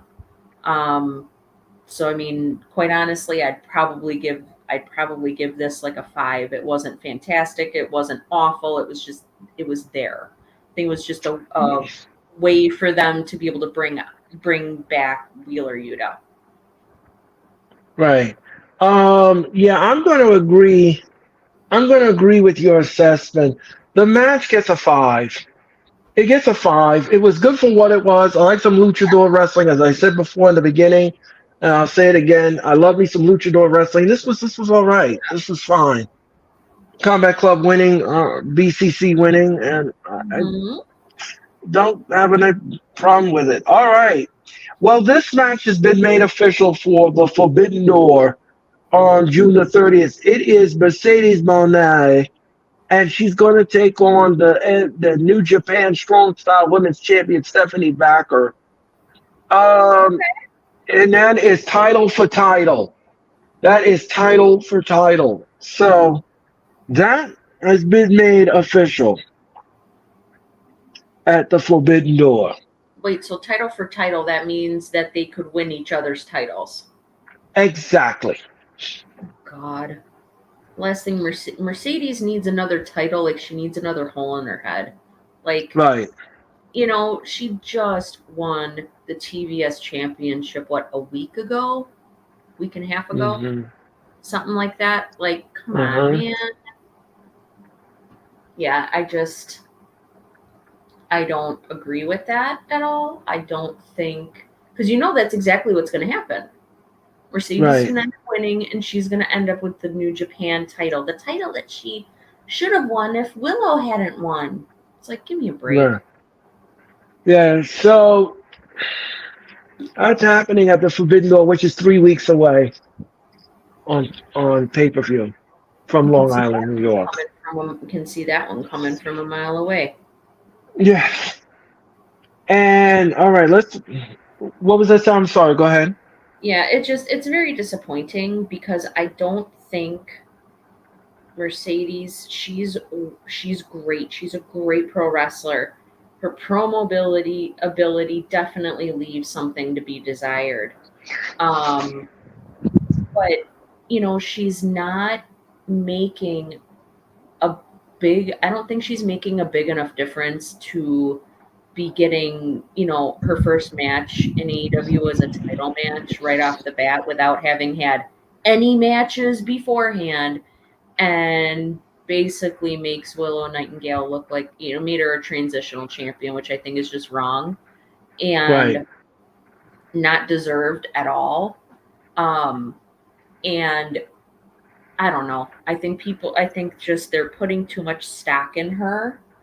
Um, she doesn't, I mean, she doesn't need it. She doesn't need another title. Right. That's just my feeling on Exactly. it. No, I again, I'm going to agree with your assessment. I'm going But to I know agree. people out there that'll say I'm a bad person or won't agree with me, and that's okay. Like, everybody's entitled to their opinion. Um, but yeah, I don't know. I don't know. I think definitely I don't know if it's warranted. Who knows? We could get a total, like, out of left field moment and have her Mercedes opponent win the TBS title. No, that's a But possibility. I don't know. I don't know how likely that is to be the case. But we'll wait and see. I'm sure it's going to be a great match. Yeah. I think she'll give her a fight for her. I think she'll give her she'll fight her very good in the match. Um, so Brian Danielson cut a promo, and what did you think of that, Sarah? I thought his promo was fine. Um, do you remember exactly what was said during his promo? Well, he said in the promo that he had one more fight in him, and he wanted to go after. He wanted to be part of the Owen Hart Cup tournament. Oh, yeah. I think what's going to happen here is just that he's going to have a retirement match like Sting did, and that will happen at the in October when we do Wrestle Dream again this year. Wrestle Dream will be coming to you from Tacoma, Washington, and the Tacoma Dome, and I I believe don't that's even going to want to think be. about it. Like, it's making me, yeah, I don't want to think about Bryan Danielson retiring. Like, that makes me Uh, sad.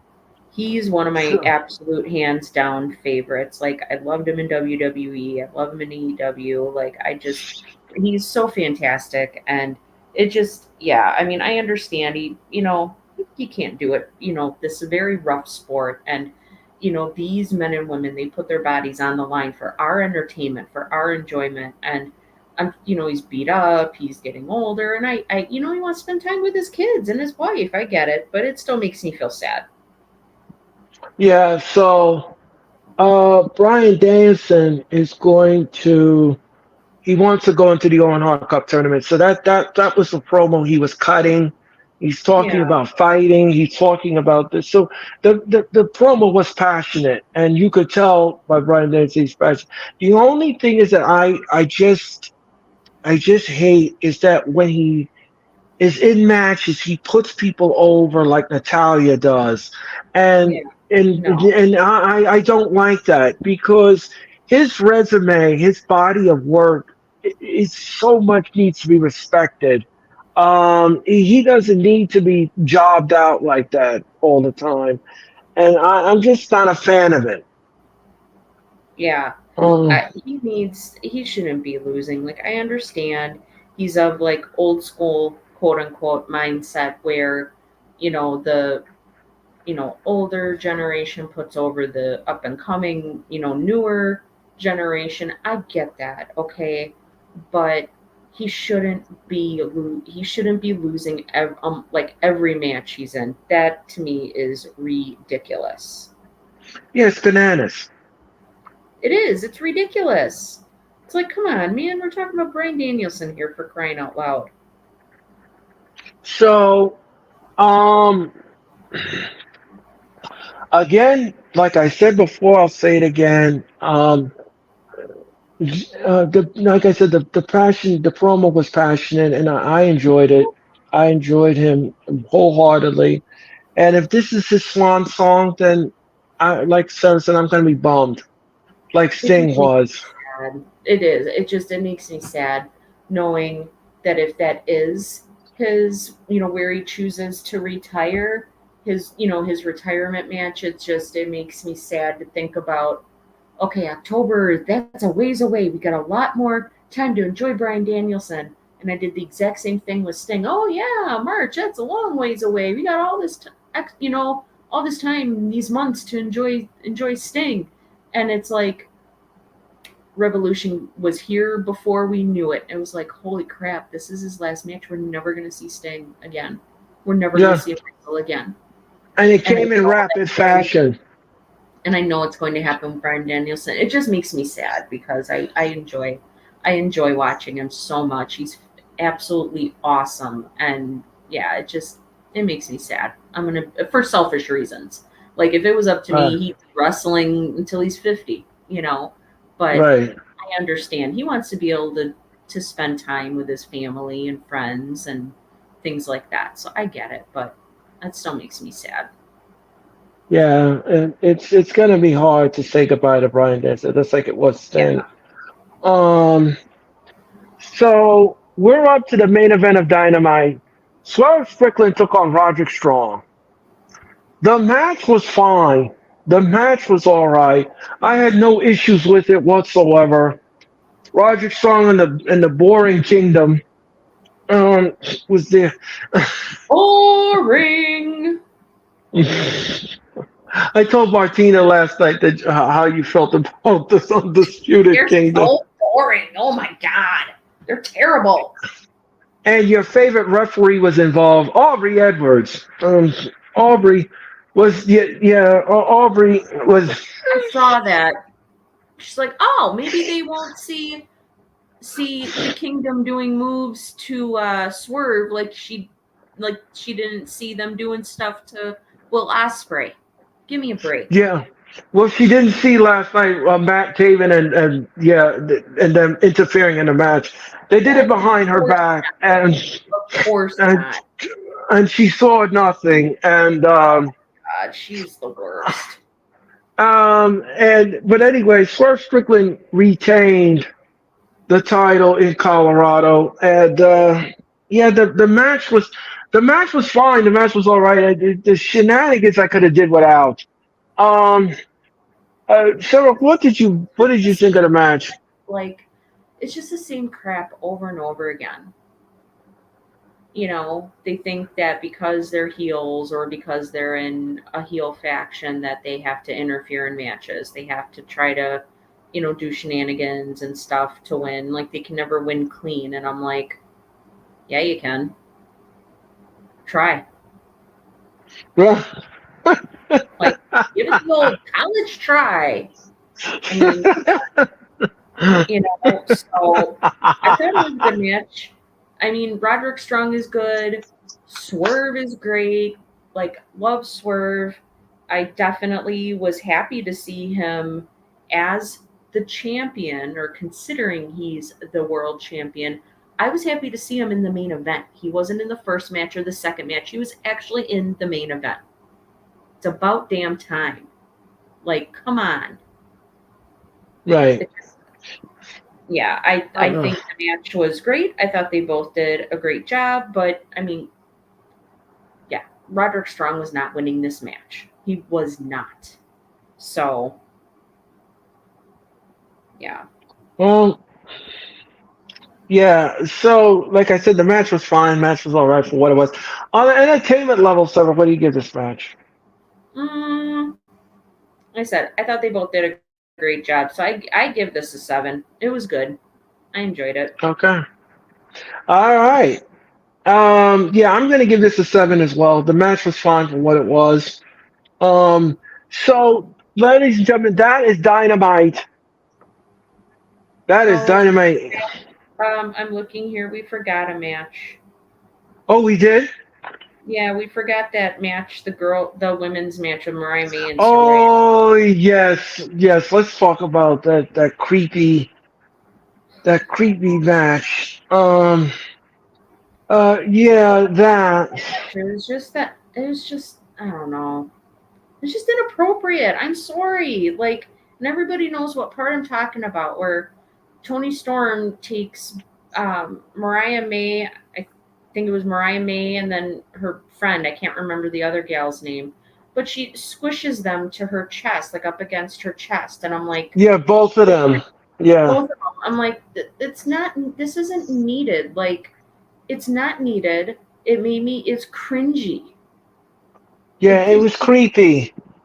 It, I I watch Dynamite to watch wrestling. I didn't like it when Vince McMahon did that crap years ago. I don't like it when Tony Khan is doing it now. Like, it's I don't like it. It's cringy.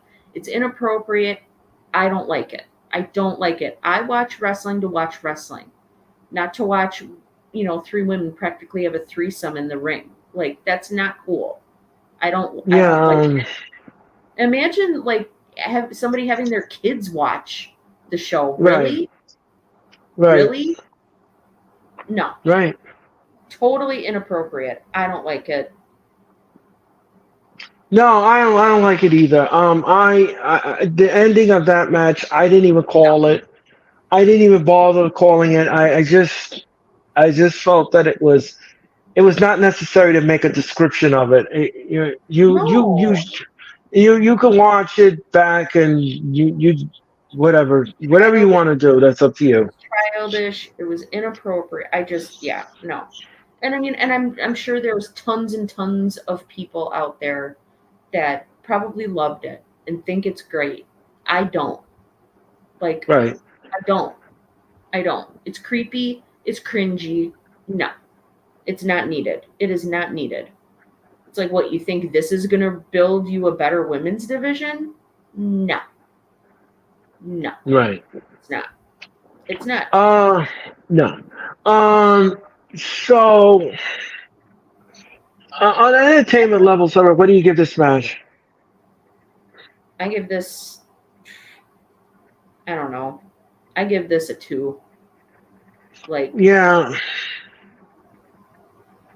Yeah. I'm gonna go down the dial. This match gets a 1.5. 1.5 for me. The crowd was dead. The crowd yeah, was dead. absolutely zero crowd participation. None. Nope. Like you say, like, they booked this match in a library. That's right. They booked This the match in a match. library. Everybody was sitting on their hands. Like, no cheering, no clapping, no hooting and Nope. hollering, Nope. nothing. Nope. Nothing. Nope. I saw one woman in the audience. She was talking to a friend next to her, and they was showing each other pictures on their cell phone. They weren't even paying attention to the match. Nobody cares. Nobody gave a crap. It's like, why are we seeing this? All right. And guys, that was Dynamite. Sorry, I didn't mean to bring down the whole thing by like. Wait, I think we forgot that one match. The girl No, match, no, no, no. But thank the you all women's so match. much. Sorry. Right. That was Dynamite. And remember, follow them on Twitch at Hardcore Sports. Follow them on Instagram at Hardcore Sports. Follow them on TikTok at Hardcore Sports. Follow them on Spotify at Hardcore Sports. Follow them on X at Hardcore Sports. And of course, subscribe to their YouTube channel and hit that like button. Hit the like button on my channel. Hit that like button on the Hardcore Sports. And we hope that you great Thursday morning, Thursday afternoon, Thursday evening here at the Hardcore Sports Network. Oh, that was good. Thank you so much. Every time we and Sarah come together, we always laugh. And I go back and I watch these shows. And like I said, if you want to watch the encore presentation of this show or any other show of that me and Sarah did, all you got to do is go back on my YouTube channel or the Hardcore Sports Channel, and you can watch it anytime, any place, anywhere, and you can be part of it all. Because like I always say, if you miss a day, you miss a lot here in the Hardcore Sport, and of course the wrestling experience. Celebrating 3 years. Well, you know something? I want to wish Sarah a very happy weekend. And Sarah, again, thank you so much for your time and energy. Now, we will be back. We will be back, and I'll be back in cyberspace just 24 hours from now as I host Friday Night SmackDown with me and Nick and I. Nick and I, Nick and I, Nana. Ask Nick to dance like Prince Nana. Nana. Oh, that was funny last night. I'm glad you brought that up, Sarah, because last night I said to Martina and Nick, I said, Nick, come on, Nick and Martina, do the Prince Nana. Martina looked at me like I was bananas. No, I'm not doing that on the street. No. No. No. Oh, come on. It's so much fun. She said no. So far, Martina said no, Nick said no, and Max said no. So all three of them said no. All right. They're just not as cool as we are because I have no problems dancing like Prince Nana. It's fun. And like I said, if Sarah can do Hulk Hogan, she can certainly do the Prince Nana. And that was that. Oh my gosh, that was a banner night. That was a banner night. Oh my goodness. And that did trend worldwide. We had so much fun with that Raw Watch Along. Oh my goodness. Oh my God, that was hysterical. Yes, and Roachamania was invented by Mr. Sean C. It's copyright 2003. Anyway, ladies and gentlemen. Anyway. Is anybody in the chat have a question for me and Sarah before we wrap up tonight? If you have a question, please, in the chat, ask us a question and we'll be able to answer it to the best of our ability if you have a question. I will say at the end, like when Dynamite was going off the air, I loved that little old lady in the front. Oh, that was funny. That was funny. She was dancing with Prince Nana. She was so cute. Holy cow. That was adorable. She was just adorable. They said I think she's in her late 80s. And she was there and she was adorable. That was a great way to end Dynamite. So I saw a video on Twitter, or yes, whatever I still call Twitter, where they were watching on TV Swerve coming down at Double or Nothing, and this young man was, had his phone filming the TV, and he panned over to his grandma on the couch, and she was sitting on her couch watching wrestling as Swerve and Prince Nana are coming down, and she was dancing on her couch. Oh, that was so cute. I think that was the same granny that was dancing on her. Oh my God, that is so cool.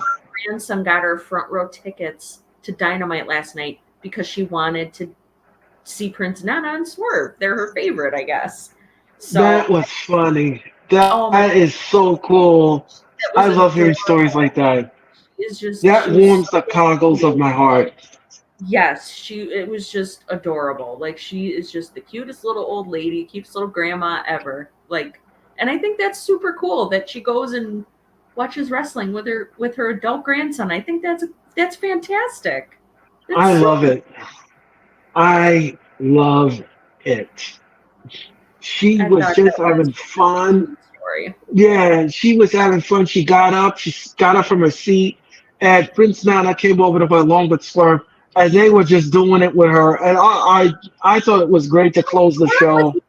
even Swerve was Right. even dancing with her. It was oh my Yeah, god, it was the coolest thing ever. I just I thought thought it it was was so cool. that was so cool to see Swerve actually dance, the Prince Nana dance, and with this little Exactly. grin. I thought it was adorable. I thought that was great. So if you all don't have any questions, which I don't think you all do, um, me and Sarah are going to tell you that thank you so much for watching the wrestling experience. Yes. I will see Sarah next Saturday afternoon for the Clash of the Castle, and we will be back with the wrestling experience next Thursday because we're going to do the predictions for the Clash of the Castle. Now, Sarah will not only be involved in that, but she'll also be doing the Queens of the Ring. The Queens of the Ring will happen next Tuesday night at 8 p.m. Eastern Daylight Standard Time, and it will be her. It will be Tati. It will be Denise. And it will be Martina because now they're all the co hosts of Sarah. Sarah is the host, and they are the co hosts. Now, Sarah will have girl power. Ladies' night, and the feelings right. Oh, what a night. Oh, what a night. Anyway, ladies and gentlemen. Anyway, yeah, listen, yeah, do it, sir. Get down with your nasty self. Get down. See, and this Oh, is love why it. I love doing the shows with you, Earl, because we always have fun. We always laugh, and we just have a good time. We just have a good time. Yeah. So that will happen next Tuesday night, the Queens of the Ring. Now I'm going to be on the Queens of the Ring in the month of July, and I will announce the date that the Queens of the Ring will return in the month of July. It'll be sometime after I take vacation because I will be on vacation, ladies and gentlemen, after the 5th of July. So I'll be on vacation. So Some time yes, to I'm going to rest be.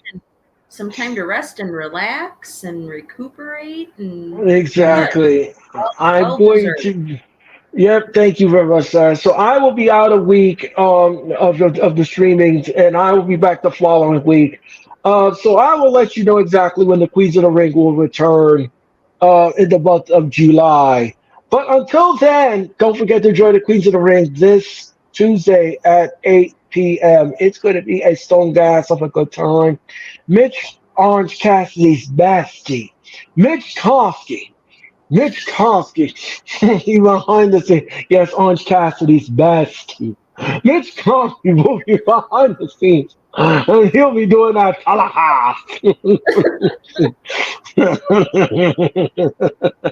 Just FYI, everybody, Mitch can't stand Orange Cassidy, but we Right, like to right, tease right. him about it. Right, right, exactly, exactly. That's Orange Cassidy's bestie. Orange Cassidy is his bestie for Right, sure. right. Orange Cassidy's bestie. He's just in denial. Yes, he is. Yes, he is. In denial. It's fine. But anyway, anywho, Mitch will be behind the scenes with the ladies, and we're gonna have fun with the Queens of the Ring. They're gonna have juicy, juicy topics to talk about. It's gonna be great. It's gonna be a fun night. And like I said, I'll be back in cyberspace with Nick and I will host Friday Night SmackDown tomorrow night on Fox. So until then, Sarah, have a great weekend. Enjoy yourself. And You I too. will be watching. Thank you so much, Sarah. And I'll be watching the Queens of the Ring on Tuesday night. But until then, me and Sarah will return next Thursday with the Wrestling Experience. Until then, ladies and gentlemen, thank you all so much for watching the Wrestling Experience. To everyone in the chat, and please enjoy the rest of your Thursday evening. Enjoy your Friday and have a great weekend. And I'll be back tomorrow night with Nick, and I will join you for Friday Night SmackDown. So long, everyone.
You've landed on the Logron ship.